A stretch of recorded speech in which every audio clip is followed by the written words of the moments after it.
देखो वो अभी हम पहाड़ पे जा रहे हैं। पता नहीं कौन सा पहाड़ है पर घूमने के लिए जा रहे हैं। देखो अभी देखो मेरा ग्रुप सब आगे हैं। 3 ही आदमी जा रहे हैं पहाड़ पे। अब डर लगे या जो भी लगे पर मैं जा रहा हूँ घूमने।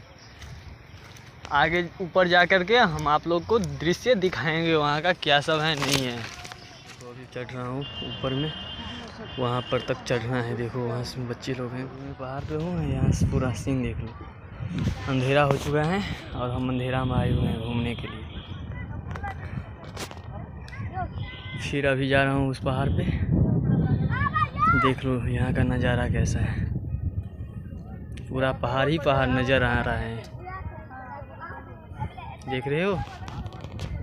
अभी मैं उस वाले पे जा रहा हूँ, उसके बाद वापस चलूँगा। ऐसे पत्थर हैं, उस पे चढ़ना पड़ता है पहाड़ पे चढ़ने के लिए दोस्त।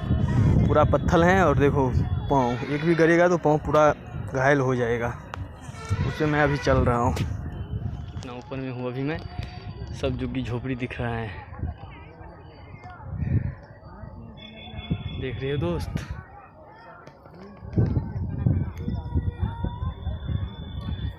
देख लो गाड़ी वहाँ पे चल रहा है।